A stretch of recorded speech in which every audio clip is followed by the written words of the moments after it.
welcome back to ESG Decoded. I'm your host, Kaitlyn Allen, and today we are recording in studio in Oklahoma City. I have with me Mark Behrman, the CEO of LSB Industries, and Bill Flederbach, the CEO of ClimeCo. Welcome, guys, and thanks for being here. Thanks for having us. Thank you.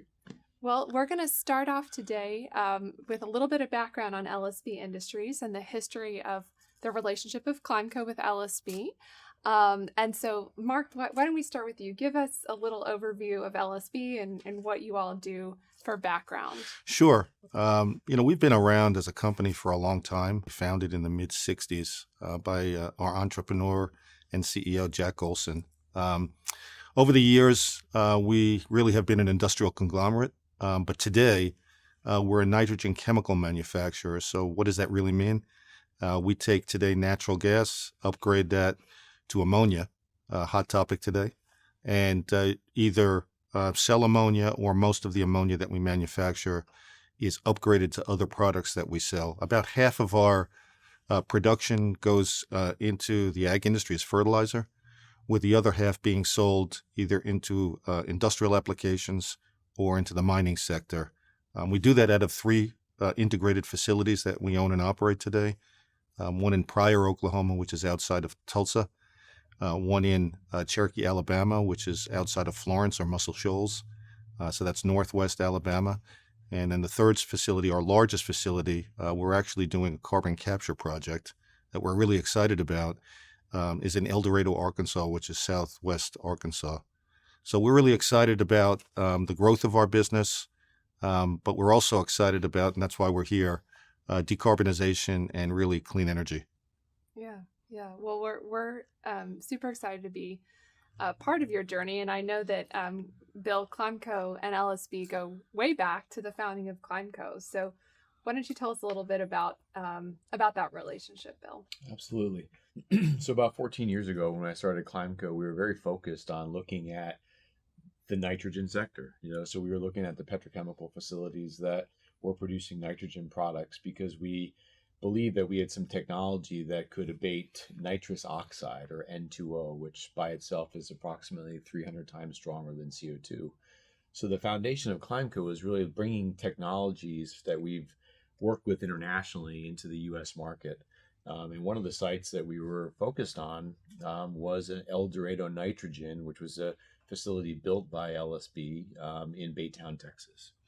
And so that was the first site that we proposed a solution around abating nitrous oxide within, like Mark said, stepping up ammonia. So ammonia goes into an ammonia oxidation reactor to create, ultimately in that facility, nitric acid.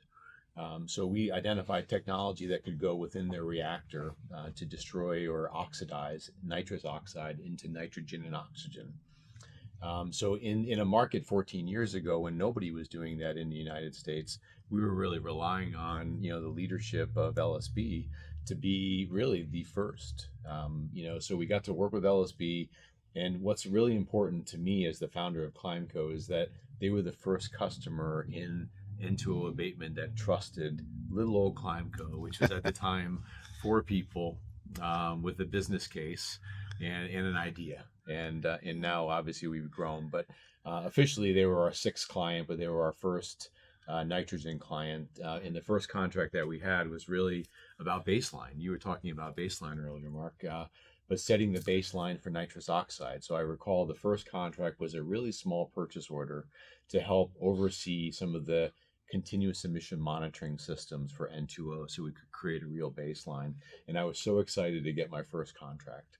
And then ultimately, we've been partnered with that facility for over 12 years now, abating nitrous oxide at that location. And since then, have done more work with some of the facilities within the LSB portfolio. That's let me ask you a technical question. So for folks that aren't familiar with nitrous oxide abatement, you mentioned, I just wanted to clarify one thing. You mentioned that it has a much higher potential than carbon dioxide. I just want to clarify that that's global warming potential. So that's what we're talking about. We're talking about a greenhouse gas. And as a reminder to listeners and viewers, we measure these things in CO2 equivalent. So when you apply an emissions factor to that N2O, we're talking about 8.5 million tons of CO2 equivalent that have been abated at that facility alone since this project started. That's tremendous. That's correct. Tremendous impact. Yeah, we're really excited about the relationship. I mean, it was a number of my colleagues that worked with Bill back in 2012 when we first started this. But, I think it's all about the people. So we trusted Bill and his team, and we moved forward with that. And it's been a great relationship since. Mm-hmm. And then, Mark, we'll talk a little bit more about some of the other facilities because they're actually abating nitrous oxide at one of their other locations. And that's using a little bit of a different technology. So you can either put technology in the reactor like we did in Baytown, Texas, or you could abate N2O down in the pipe a little bit further from the reactor, which was a technology that Mark and his team installed in one of their other facilities. Right. So how does that abatement translate into offsets, into an environmental commodity that can then be sold and traded? Mm-hmm. Well, one of the how we created that commodity was first finding a registry, a carbon offset registry, in this case, the Climate Action Reserve. So we went to the Climate Action Reserve 12 plus years ago and said, we have an opportunity to reduce nitrous oxide 300 times stronger than CO2. But we need a methodology. We need to describe how we're going to measure the baseline, what practice change are we going to implement, and how are we going to measure the impact. And that reduction in CO2 equivalent, how are we going to create a carbon credit out of that? So we had to write a methodology with the Climate Action Reserve, and that occurred well over 12 years ago. But once we had the methodology, that becomes the playbook. That becomes the playbook to say, how are we going to do this in Baytown, Texas? What technologies are we going to install? But when we're measuring the real reductions across that technology, every ton of N2O that we destroy, we get 300 tons of CO2 equivalent or carbon credits. Mm-hmm. And then in order to bring that positive revenue back to LSB, we had to find a buyer that really resonated well. They wanted to use those offsets against their own ledger and transfer that environmental asset to their book. Mm-hmm. So we went ahead and contracted with some counterparties on that. And so for every credit that we create, we go ahead and monetize that, and that comes back to LSB in the facility. Mm-hmm. Mm-hmm. Yeah, and I mean that's one example of innovation, how environmental commodities markets can have a positive impact on the environment and also communities, right? Because that's sure. N2O that's not, going out into the atmosphere near the facility in Baytown and others. But, LSB also has big vision, lots going on when it comes to clean energy. And so let's talk a little bit about your vision for LSB and how you guys are thinking about the opportunity set that energy transition, decarbonization, whatever folks want to call it, because there's a lot of different terms of choice out there. But how are you all thinking about that opportunity set? Yeah, so this energy transition or decarbonization that we're going through is really unlike any other. I'm old enough to have gone through what I'll call a couple of green waves, the last one being back in 2006 or 2007. But back then, really, in the previous alternative energy sort of revolutions, really were all about dollars and cents. And so back in 2006 or 7, it was all about natural gas at the time, was about $5. And there were some alternative energy applications that could be used. They were cheaper than using natural gas at the time. And then people started really ramping those back up. But as natural gas became more abundant, or at least we're pulling more natural gas out of the ground, and $5 became a high water mark at the time. And then fracking, of course, really fueled much lower gas prices. What you saw is people really going away from anything that was alternative energy and going back to natural gas. This is very different. I think the world is really looking for significant decarbonization. We talk about, bettering the environment and the climate today. We've got really global governments and involved really with programs, really pushing a decarbonization effort. We've got a lot of private capital that's involved, and then of course you've got industry or businesses like ourselves that are really pushing this. So I really believe that this is here to stay. It's not kind of a fad like we've had in the past. So based on that, then you really have to look at your business. So how do you take advantage of that? A couple of things that we really wanted to accomplish. We want to reduce our CO2 emissions as a company. It's one of our basic tenets and one of our basic values is protect what matters. And so protecting our people, protecting the environment, the communities that we operate in are really important to us. So that's the first thing we wanted to do. The second thing is you really look at it from a business standpoint and how do you monetize, an opportunity, right? So we can capture carbon and there's a cost to doing that, but how do we offset that cost plus look at it as a business opportunity? So if you think about, production of either hydrogen, which we do today, and we use all of that then to make ammonia, or the production of ammonia ultimately, we are a big CO2 emitter in our industry.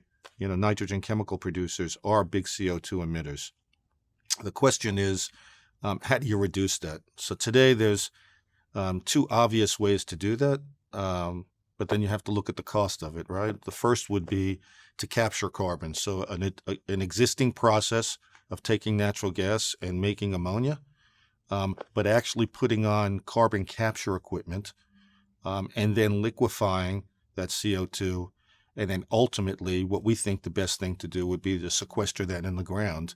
And the government is supporting that by, instead of implementing a carbon tax like the EU has done throughout Europe, here we're incentivizing people to actually spend capital to capture carbon, sequester it, and then reduce the overall CO2 footprint here in the United States. So there is something called a 45Q credit. It's part of the IRS tax guide that incentivizes you to do that. And recently, in addition to the 45Q credit, there was the Inflation Reduction Act that was passed, which had a lot of enhancements to the 45Q credit. One of them being increase the amount of incentive for sequestering carbon from $50 a ton to $85 a ton. So that's a big step up. But it also changed a direct pay for the first 5 years of operation. And for that, anyone who's not a cash taxpayer today, it might be someone that, is just losing money. Now they can spend the capital to then recoup some of that investment that they made. The third thing I think they did that was really smart is there was a limitation, or at least a minimum CO2 emissions on an annual basis that could qualify for the 45Q. And it was fairly high. So it really limited the number of companies that could take advantage of the 45Q tax credit. That was also reduced. So instead of 100,000 ton a year emissions minimum, it went down to something between 18 and 19,000 tons a year. So I think the U.S. government's really trying to incentivize a lot of investment in capital. So for us, we have a project down at our largest facility, which is in El Dorado, Arkansas. We have partnered with a company called Lapis Energy, where we will put on carbon capture equipment. We'll liquefy that CO2. And then we're lucky enough to be sitting on 1,400 acres where we have two large saline formations right below that. So we will actually file for a Class 6 permit to drill a CO2 injection well on our property and then sequester that CO2 right there rather than having 10, 15, 20-mile pipeline to get to an injection well. So we're really excited about that. We'll capture about 500,000 tons a year of CO2. That will reduce our overall company emissions footprint by about 25%. So it's pretty significant. Very significant, yeah. But it also leaves us with a low-carbon product and low-carbon ammonia or blue ammonia that we can either sell, or if we choose not to sell it at a premium, we can also decouple the credit. And as Bill talked about earlier, and certainly can elaborate on, we could actually then trade that credit if we wanted to. So this really impacts in a number of different ways, right? So first and foremost, we'll reduce our CO2 footprint as a company by about 25%. So that's pretty significant. Very. The second thing that it will allow us to do is produce about 375,000 tons a year of low carbon or blue ammonia. So why is that important? Well, it's a lower carbon ammonia. While there's not been any trading in low carbon ammonia yet, the conventional wisdom would be that we would be able to attract a premium for that product versus ammonia that's produced today that isn't low carbon. But if not, we certainly can decouple the carbon credit and be able to trade that credit, something that Bill mentioned earlier with N2O, but could elaborate on how that might work if we chose to go that route. Yeah, maybe I just want to elaborate on that a little bit. Do. Yeah, Mark and I were chatting about this because I think at the end of the day, we really want the market to pay the premium, and I think there's going to be a lot of pressure on folks in the agricultural space to look at their supply chain and look at decarbonizing their own footprint by looking at their, what your scope 1 emissions are, maybe their scope 3 emissions, right? But as they're looking at greening that supply chain, I think naturally we're going to start to see, we hope to see, the willingness to pay a premium for that low carbon intensive products. And we joke a lot in the ammonia space that there's a lot of colors of ammonia, right? Just like hydrogen. Just like hydrogen, Blue, turquoise, you name it. But at the end of the day, it really comes down to carbon intensity, the CI score. Correct. So Mark's CI score is going to be, well below industry average once that project goes in. So that's going to classify that as blue as opposed to green. I think Mark will talk about electrolysis and green ammonia next. But so at the end of the day, we're really hoping that as the market develops, the customers are going to be willing to pay that. But if they're not, there's a way to split that environmental benefit from the blue ammonia and to protect that. And right now we're seeing one of the registries, the American Carbon Registry, come out with a draft carbon capture and storage methodology, which would allow us to quantify that environmental benefit of the CO2 captured and sell that separately. We could sell that separately to a buyer that's willing to pay the premium for that credit and overlay that onto their own obligation, and then sell the ammonia without that environmental attribute attached to it. But I think I think the market's desire is to ultimately believe that bundling it is the right approach. Right. But there are mechanisms that allow us to protect that optionality, to be able to create that environmental asset as a derivative, as we call it, and sell it separately if that drives more value. Because at the end of the day, driving value will allow, Mark, for you to reinvest that capital into more projects, right? Into more sustainability initiatives. Yeah, and some of the, selling the ammonia that as a low carbon product, there's a lot of demand for ammonia today around the world, but there's now new demand that's developing, which I think is really important. So you have industries like the maritime industry, where you've got shipping, you got ships going across the globe, right? And for people who don't understand or don't realize, that industry uses either diesel or bunker fuel. It's really dirty and nasty, so it's big emissions. So they're really looking at how do we use alternative energy sources to really power our engines. And so today, if you really look out and you look at a number of the engine manufacturers for that industry, you've got the top 4 engine manufacturers all really developing ammonia-powered engines today, where they believe that there'll be prototypes at the end of next year or in 2024. So the reason that's important is there's great demand if the maritime industry really goes in that direction. In addition to that, power generation.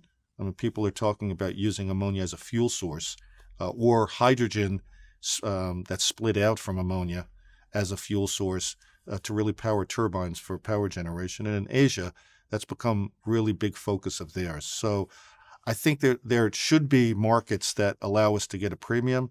But as Bill said, if not, we have an alternative to reap some of the rewards for investing the capital to capture carbon.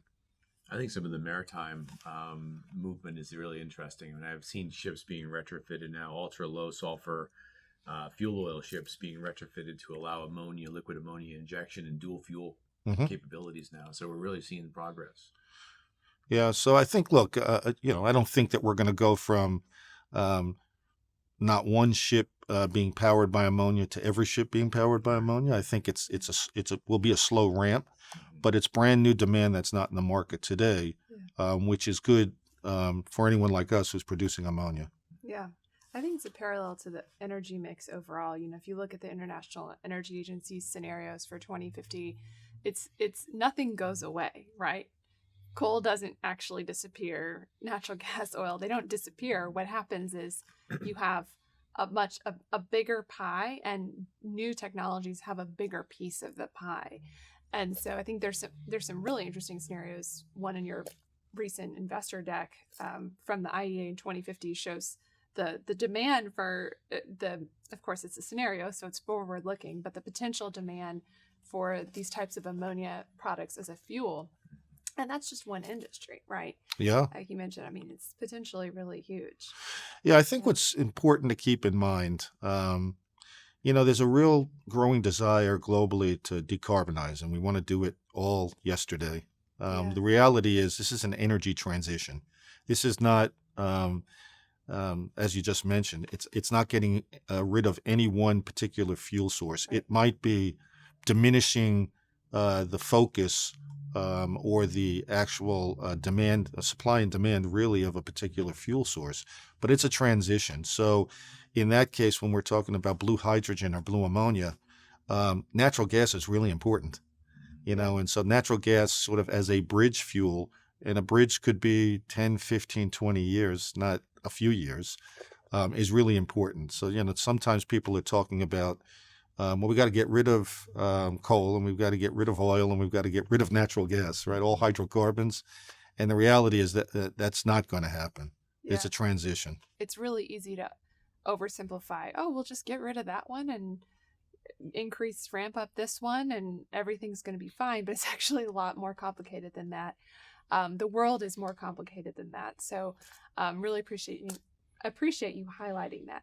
I want to go back to one thing that you touched on when you were discussing the blue ammonia project that would involve the carbon capture and sequestration in Arkansas, I believe. Yeah. At that site.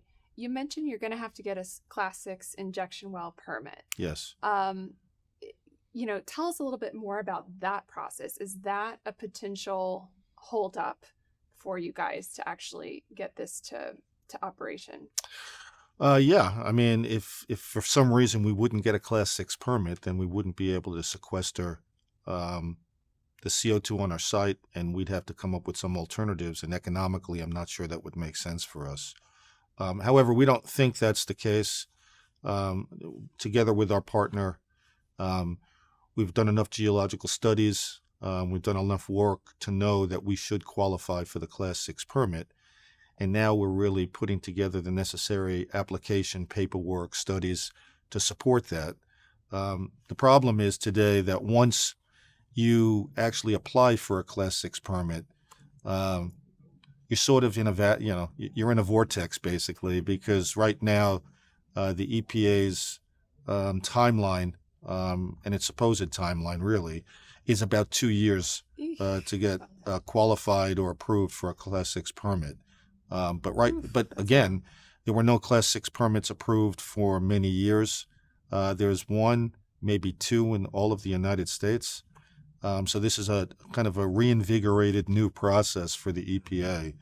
So I think a lot of us would like to see, I think the U.S. government's done a really good job in providing incentives for us to all invest capital to reduce our CO2 emissions footprint. But I think it would be really great if the EPA staffed up to try and shorten that application process.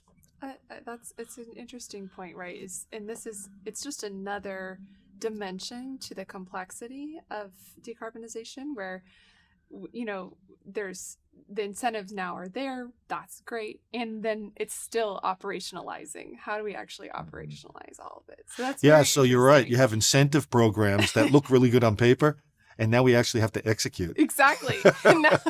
Now the hard work begins. So we've talked about blue ammonia. I do want to come back to green ammonia too. Sure. So that folks can get a sense of what's the difference and what's the vision for that. So blue is low carbon, Green is no carbon. Okay. So how can that be? Well, I talked about how the ammonia process, and for that matter, when I talk ammonia, I really talk hydrogen and ammonia. Both of those processes use natural gas today, and then blue would be capturing it and reducing most of, but not all of the CO2 in the product. Alternatively, you can make hydrogen or ammonia in a no carbon way by using electrolyzers, which are pieces of equipment that split the hydrogen out of water rather than the hydrogen out of the methane that's in natural gas. Now, if you use renewable power, so it could be wind, solar, hydro, nuclear, I think there's still a whole lot of discussion.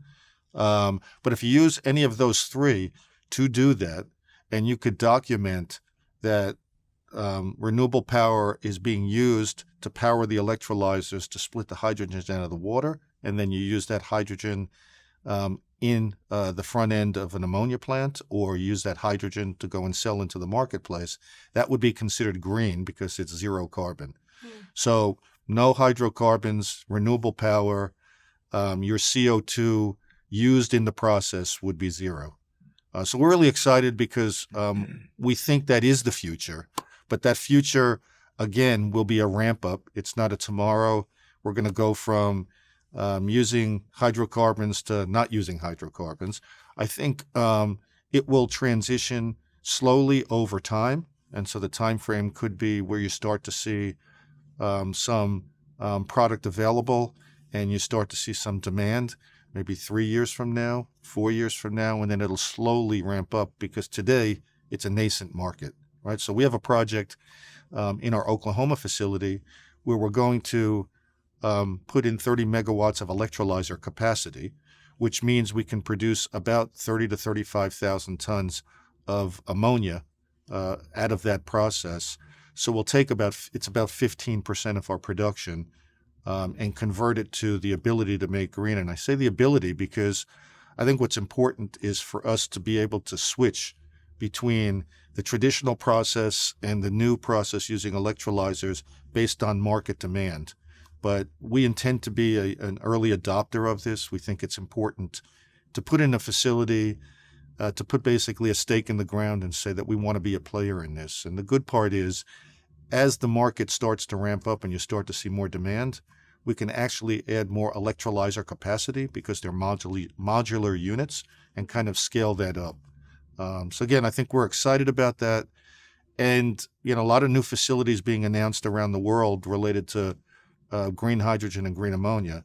The issue is you've got to deal with the what I'll call the intermittent nature of renewable power. Bill and I were just talking about, solar's great during the day, wind's better at night. So it sounds like there should be a great overlap, but it never works out that way. And so there are going to be times where you're not going to be able to draw on renewable power other than installing energy storage. Right. So that you can use energy storage to store it. But that means you have to then oversize the electrolyzer production capacity so that you can generate it during the hours where you have renewable and then use it when you don't have it.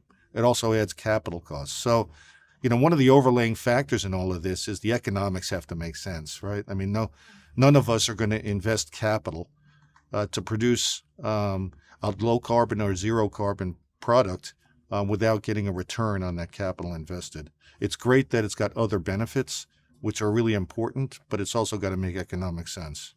I think it's it's so great to be here in Oklahoma City. We're not on the coast. We're, in the big fancy suits. We're here in the heart of industry, talking about how all of this can work, right? So yes, there are challenges. Yes, the economics have to work, but I think it's really exciting to see just such concrete example of a company that's, capitalizing on the opportunities that support the prosperity of the company, of the region, of your investors and shareholders, but while pursuing a sustainable development goal of mitigating climate change, of reducing emissions, of moving towards a broader energy mix, more diversified energy mix that includes low and no carbon fuels. So it's just great to be here, and I'm so glad we were able to have this conversation here today. Yeah, no, thanks for inviting me. I mean, I think more conversations like this have to be had. I think the more people understand, it's one thing to read the media, whatever way you read the media, and talk about new facilities and new announcements, and Australia wanting to make the country the green revolution hub, and Europe doing kind of their thing of trying to transition totally away from any hydrocarbons, which, if you're watching the news today, is kind of difficult for them. But I think the more we have conversations, the more that people understand it's a transition rather than a total switch, from one to the other. I think education is really good for folks.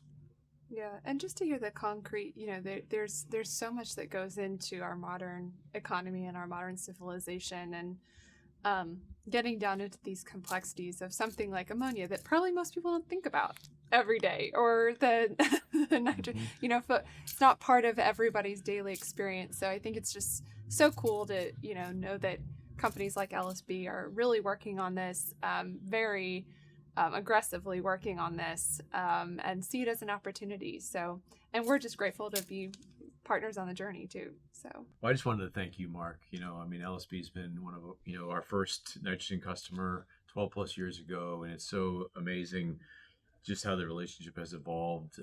But also the opportunity for me to get to know you and learn from you, and see what you've done as a CEO of LSB. It's inspiring for me as CEO of ClimeCo. A lot of things I want to emulate, and you and I have spoken about, mentoring, leadership, etc. And it's really been helpful for me as an individual. So I want to thank you. And I really enjoyed the conversation around the decarbonization innovation and seeing what you've done at LSB. So thanks so much for participating in the podcast. Well, thanks again for the relationship, and thanks for having me. Yeah. Thank you for being here today. Oh, my pleasure. Yeah. Well, that's all for us today. Wrapping up our first episode in Oklahoma City, hopefully first of many. Thanks so much for joining us, as always, on ESG Decoded.